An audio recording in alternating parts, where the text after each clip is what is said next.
estudante! Vamos seguir com a semana de acolhimento do ciclo 5? Quero lembrar que o novo PET já está disponível no site estudeemcasa.educação.mg.gov.br. Não deixe de fazer o download e conferir o que vem por aí. Mas antes disso, vamos relembrar os principais temas do ciclo 4? Quem está aqui conosco é o professor Bruno Galvão, de Ciências. Seja muito bem-vindo, professor. Obrigado, Gabriela. Conta pra gente o que você preparou para essa aula especial. Bom, eu preparei para vocês, alunos do 7º ano do ensino fundamental, algumas resoluções de questões que eu considero fundamentais de cada semana do seu PET 4. E os assuntos que foram tratados nesse PET foram queimadas, principalmente relacionadas à agricultura, solos, evolução tecnológica e uma continuação da evolução tecnológica falando da tecnologia nas atividades humanas. Então esse será o assunto para vocês, esse será o assunto de hoje, Gabriela. Ótimo, professor. Obrigado. Bom, vamos começar. A Gabriela vai me ajudar aqui um pouquinho, que a Gabriela vai ler aqui as perguntas para a gente. Você é seu assistente, professor. Obrigado. Com base no texto, responda. Cite a finalidade da prática das queimadas pelos agricultores. Ok, então você vai achar essa questão aí na sua página 26 do PET, vai ser a sua atividade 1 lá, ok? Vamos ver o que é mais adequado para nós colocarmos na resposta dessa questão.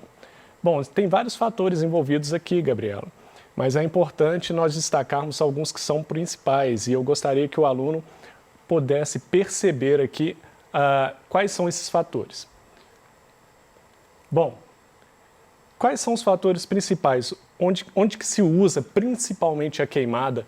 Onde que o homem provoca um incêndio, né? Um incêndio provocado pelo homem intencionalmente para suas atividades é o que nós chamamos de queimadas, para deixar claro. E as queimadas são utilizadas principalmente na limpeza do solo para você vir com a prática agrícola. Ou essa limpeza do solo também pode vir para você praticar a pecuária. Então, esses dois fatores são, sem dúvidas, os mais importantes, porque são aqueles fatores, a agricultura e a pecuária, são os principais responsáveis pelas queimadas, do ponto de vista de que a queimada é sempre provocada pelo ser humano para que ele possa fazer, executar essas atividades. Então, esse é um fator importante mesmo, Gabriela, porque nós estamos vivendo um momento muito difícil, com muitos incêndios, e incêndios eles podem ser naturais ou não, mas as queimadas não são naturais. As queimadas sempre estão envolvidas com as atividades humanas. Até porque, né, professor, a natureza, esses campos estão à nossa disposição, mas a gente também depende da natureza. Então tem que ter um certo equilíbrio aí. Tem que ter consciência, não é verdade? Obrigado, Gabriela. Bom, vamos aí para mais uma parte da questão. Enumere os danos que essa prática primitiva causa ao solo e aos demais recursos naturais. Bom, então agora nós vamos entrar, meus queridos alunos, nos danos que essa prática vai causar. Então nós já vimos que a queimada é utilizada principalmente na pecuária e na agricultura para preparar o solo, para retirar a mata do solo, que ali não é interessante para o agricultor no primeiro momento. Mas então que danos essas queimadas vão causar? Vamos ver aqui. Perda de nutrientes do solo. Então é importante você saber que muitos nutrientes do solo eles podem ser perdidos por causa das queimadas. Inclusive, perda de água, que é o que nós chamamos de perda de umidade, redução da umidade. Porque imagina, quanto mais calor você fornece a um sistema, eu acho que isso é fácil de imaginar, né, Gabriela? Sim. Quando a gente aquece a água, a tendência dela é evaporar. Não é verdade? Verdade. Então, meu querido aluno, quando você aquece esse solo, provoca queimada, você também está retirando a água do solo. E nós sabemos o quanto a água é importante para as plantações. Nós sabemos o tanto que é importante ter nutrientes para a planta se nutrir e você ter ali um bom desenvolvimento da planta ali naquele solo. Então, essa perda de nutrientes, a redução da umidade, a perda de água, né, são fatores importantíssimos. Além disso, aumenta a ação do intemperismo. Intemperismo, você pode pensar que intemperismo é o seguinte, é a ação do vento, das mudanças de temperatura, da luz solar, são fatores que vão alterar aquele solo que vem de processos naturais. O vento, por exemplo, à medida que ele vai batendo no solo, ele vai raspando aquele solo, provocando modificações naquele solo. A chuva também seria outro fator de intemperismo. A chuva ela pode agir sobre o solo e carregar esses nutrientes muito profundamente no solo, o que não é legal para as plantas que têm raízes superficiais. Então, esses fatores, como chuva, vento, o sol, né, o calor do sol, são fatores de intemperismo. E se você não tiver ali uma cobertura vegetal para proteger esse solo sofre muito mais desse intemperismo. Então, quando você faz a queimada, você está retirando do solo aquela vegetação, aquelas raízes, aqueles galhos que são fundamentais para proteger o solo da ação do intemperismo. E ainda tem aqui que favorece a erosão, que também é uma consequência disso tudo, né? A erosão ela tem a ver com vários processos, por exemplo, o fato do solo ele quebrar, formar buracos nesse solo, está relacionado também com a ação de intemperismo, com a falta de nutrientes, com a falta de água. Vamos ver, a questão não acabou. Próxima pergunta. As queimadas alteram a composição química da atmosfera. Quais as consequências dessas alterações podem trazer para o planeta?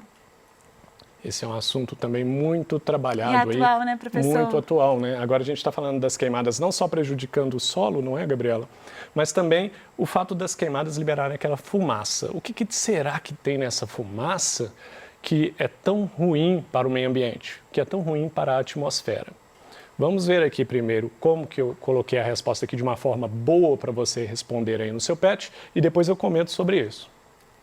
Então as queimadas vão aumentar os níveis de gás carbônico, gás famosíssimo aí, o que favorece o aquecimento global, também um termo muito famoso aí no nosso cotidiano. Também liberam materiais tóxicos causadores de doenças respiratórias nos animais. Bom, o que seria esse gás carbônico? O gás carbônico ele é um produto, ele é um resultado de toda queima que você fizer. Ah, queimou papel? Vai gerar gás carbônico. Queimou combustível? Vai gerar gás carbônico. Então, pensou em queima, pensou como resultado gás carbônico. Aquela fumaça preta que sobe ali da queimada, do fogo, ela não é necessariamente só gás carbônico. Inclusive, essa cor dela, né, meio cinza, escura, é porque tem vários outros produtos tóxicos ali, várias outras substâncias tóxicas. Mas o gás carbônico ele vai ser um dos componentes fundamentais dessa fumaça que vai causar o que nós chamamos de aquecimento global. Então o gás carbônico é ruim, professor? Não, o gás carbônico é ótimo, é maravilhoso. Não sei se você sabia disso, Gabriel. Gás carbônico é bom, tá? Sim, claro que é uma substância necessária, necessária, né? Que bom. A Gabriela está esperta, eu espero que você esteja esperto também, que eu peguei ela de surpresa aqui agora. Enfim, o gás carbônico ele é fundamental para manter a temperatura do nosso planeta durante dia e noite. Planetas que não têm atmosfera, e aí não tendo atmosfera, que é a camada de gases, não tendo gás carbônico, eles são muito quentes durante o dia e muito gelados à noite. À noite. Exemplo seria disso, o que dificultaria a vida humana, né? Com certeza. Mercúrio é um bom exemplo disso. Mercúrio é o planeta mais próximo do Sol. A parte de Mercúrio voltada para o Sol, que é o dia de Mercúrio, alcança mais de 400 graus centígrados. Só que a parte que é a noite em Mercúrio fica super congelado, temperaturas negativas, abaixo de 200 graus negativos. Então, isso não acontece com o planeta Terra por quê? Além da gente ter uma distância interessante em relação ao Sol, a nossa atmosfera tem alguns gases como o gás carbônico que mantém a temperatura do planeta equilibrada à noite e durante o dia também. Não deixa a gente perder o calor do Sol à noite e esse gás ajuda a manter esses gases, manter esse calor aí no nosso planeta. Só que qual é o problema do gás carbônico aqui? O excesso. Como sempre na nossa vida, é aquela história do excesso, né? Você já deve ter ouvido falar aí da sua família, nossa, tudo demais na vida faz mal. Então pensa assim, o gás carbônico em excesso também faz mal. Gás carbônico em excesso é que causa o aquecimento global. É um dos fatores. E também esses outros materiais tóxicos da fumaça, essa fuligem, pode causar doenças respiratórias, como asma, bronquite, o nível de doenças respiratórias aumentou muito no nosso planeta desde a Revolução Industrial até hoje, que é quando nós começamos a usar a queima para trabalhar com as máquinas, com todas as nossas atividades. Mas a questão é longa, hein? Próxima alternativa, né, professor? A principal fonte de dados sobre queimadas no Brasil é a Embrapa Monitoramento por Satélites. Como as informações coletadas podem contribuir para a preservação ambiental, professor? Nossa, essa aula não poderia ser mais atual. Verdade. Bom, os satélites, vou colocar aqui no quadro da forma boa de você colocar no seu caderno e explica um pouquinho. Os satélites, eles podem mostrar informações em tempo real. Então, se você vê um incêndio pelo satélite em qualquer lugar do planeta, se tem um satélite com aquela cobertura ali, você pode saber que tem um incêndio ali naquele momento. É uma tecnologia impressionante. E consegue, então, monitorar grandes áreas. Isso vai permitir o quê? Obtenção de dados rápidos e seguros, o que pode antecipar o nosso combate aos incêndios. Então, os satélites são tecnologias avançadíssimas que são colocados em órbita da Terra, né, que ficam circulando o planeta Terra, e lá de onde eles estão, eles conseguem monitorar grandes áreas, Gabriela. Os satélites, então, nós temos muitos satélites ao redor da Terra, e esses satélites, então, conseguem monitorar em tempo real. Então, você consegue saber se aquela queimada está ocorrendo naquela hora, você consegue registrar quais as áreas do planeta que estão perdendo vegetação, por exemplo, e isso é fundamental, meu querido aluno, para a gente poder reagir rapidamente a esses problemas ambientais. Inclusive também, professor, me corrija se eu estiver errada, através dos satélites é possível uma demarcação nos terrenos, que já era feita, mas assim, um controle daquela demarcação, para que possamos descobrir, por exemplo, qual é o proprietário que está, de fato, realizando as queimadas. Se eu tenho uma área grande, eu sei em qual propriedade exatamente está acontecendo aquela queimada e eu consigo controlar aquilo ali. Isso é interessante. Você falou que realmente o satélite ele trabalha com áreas divididas como se fossem pequenos quadrados e aí você tem realmente uma ideia mais ou menos ali da área onde está ocorrendo. Pelo menos já direciona bastante. Com certeza. Bom, vamos para a questão 2, né? Próxima questão. Com base nos estudos sobre o solo, responda: como o solo é formado e cite os principais tipos de solo. Ok, temos duas aí para responder. Sobre a formação do solo, eu vou passar aqui rapidamente no flipchart, algo parecido que eu fiz na minha aula sobre o assunto, só para você ter uma ideia geral da formação do solo, ok? Então, como que ocorre a formação do solo? Nós temos uma rocha-mãe, imagina uma rocha sem nenhum trincado, nenhum rachado, lá no começo do nosso planeta. E aí, essa rocha, ela começa a receber o quê? Ação de vento. Imagina o vento batendo aqui nessa rocha aqui. Muitos anos isso acontecendo, vento batendo, chuva caindo. Hora faz calor, hora faz frio. Hora está aquele sol arrebentando e hora aquelas temperaturas de chegar a congelar. Grandes variações de temperatura que nós tínhamos. Isso vai causando rachaduras nessa rocha. Essas rachaduras cada vez mais profundas, essas rachaduras vão permitir que cada vez se acumule mais água nesse solo. Então, se você tem essas rachaduras, a água vai entrar nessas rachaduras, você vai começar a ter uma rocha trincada mais úmida. E tendo umidade, você já permite a aparição de alguns micro-organismos.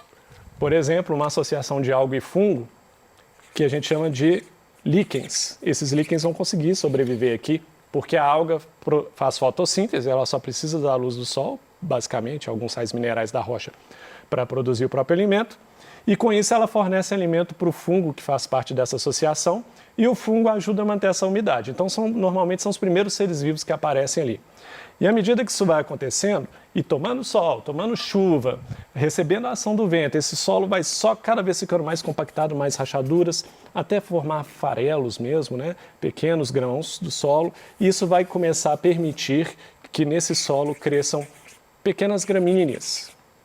E à medida que o solo vai se desenvolvendo mais e tendo cada vez mais aparecendo aqui já animais que se alimentam de gramas, grilos, cada vez mais seres vivos, começa a crescer plantas cada vez maiores porque o solo vai passar a ter mais nutrientes, mais seres vivos em decomposição ali, portanto mais matéria orgânica. E aí vai se acumulando sais, vai se acumulando vida nesse local, até a gente chegar ao ponto de ter um solo capaz de suportar grandes árvores. árvores frutíferas, árvores de todos os tipos, o que atrai mais animais e aí nós podemos utilizar do solo para nós sobrevivermos. Então, o solo, a formação do solo ocorre dessa forma. E quais os principais tipos de solos? Vamos ver isso aqui nas respostas aqui que eu coloquei para você. O solo é formado, então, pela ação do intemperismo, vento, chuva, né? A ação das mudanças de temperatura, esse temperismo sobre as rochas, seguido da ação de micro-organismos, que eu citei os líquens aqui, e da deposição de matéria orgânica. À medida que aparecem mais seres vivos, mais matéria orgânica vai se juntando naquele solo. Então, essa seria a ideia geral da formação do solo. E logo em seguida aqui os principais tipos de solo, que basicamente são solos arenosos, arenoso porque tem mais areia, solo argiloso, porque possui mais argila como componente, e o solo umífero, porque ele é muito rico em matéria orgânica. Ah, 2 não acabou. Qual é o tipo de solo, professor, mais fértil para a agricultura? E o que é permeabilidade do solo e qual a sua importância? Bom, essas duas aqui são rapidinhas de responder, Gabriela. Vamos lá. O solo umífero, ele é o mais adequado para a agricultura porque o solo umífero é o que contém a maior quantidade de matéria orgânica. Não pense que não é importante ter areia e argila também, é importante que o solo tenha um equilíbrio, mas é muito importante que ele tenha uma boa quantidade de matéria orgânica também. Professor, falando de matéria orgânica, é por isso que a gente então joga adubo no solo? Para ficar... Sim, o adubo é justamente matéria orgânica, exatamente. Obrigado, Gabriela. E o que é a permeabilidade do solo? É a capacidade do solo de deixar penetrar água nesse solo. Quanto mais água esse solo deixa passar, mais permeável ele é. Simples assim. Aqui eu coloquei assim, ó, a permeabilidade do solo está relacionada à sua capacidade de permitir a infiltração de água e essa permeabilidade influencia na sua qualidade, portanto, no seu uso. Vamos para a questão 3. Descreva o conjunto de mudanças que caracterizam a Revolução Industrial iniciada na Inglaterra no século XVIII. Ok, famosa Revolução Industrial. Me sinto um professor de história aqui agora. Me deem licença os professores de história. Eu não tenho esse profundo conhecimento, mas da parte de biologia eu sei um pouquinho. Bom, a Revolução Industrial, então, que foi iniciada no século XVIII na Inglaterra, depois se espalhou pela Europa e finalmente para o mundo, ela foi impulsionada primeiro pelo uso das máquinas a vapor. Então, a indústria deixou de ser muito manual, principalmente a indústria têxtil e o transporte, porque começaram a usar o vapor como fonte de energia para o funcionamento de máquinas, né? E aí, depois disso, veio a descoberta do petróleo, da eletricidade, que fizeram com que essas máquinas fossem movimentadas utilizando essas novas formas aí de energia. E, finalmente, a questão 4 de hoje, que é a última questão da quarta semana. Observe a máquina agrícola na imagem abaixo e responda. Bom, cite os benefícios da tecnologia para a agricultura e os prejuízos para o meio ambiente. Então, nós temos aqui que a tecnologia ela é muito boa e ela vai ter benefícios para a agricultura, não só para a agricultura, para muitas atividades nossas, mas vai ter prejuízos para o meio ambiente, não é mesmo, Gabriela? Por isso é aquela razão do equilíbrio, né, professor? Exatamente. Aquela busca pelo equilíbrio. E é isso que vamos falar agora. Primeiro, as máquinas e os defensores agrícolas. Pensou em defensores agrícolas, você pode pensar também nos agrotóxicos, que vão defender as plantas da agricultura contra pragas, contra outros animais, contra alguns animais que podem se alimentar daquilo que você está plantando. Então, essas máquinas e esses defensores aumentaram a eficiência na produção. Você consegue produzir muito mais e com menos risco de perder sua plantação. E isso aumenta também, consequentemente, o acesso à população. Se você produz mais, mais pessoas vão ter acesso àquele produto. Agora, qual o problema disso? Todavia, né, muitos defensores agrícolas contaminam o solo, posteriormente a água subterrânea e os rios. Quando um agrotóxico cai no solo, ele não para ali, não.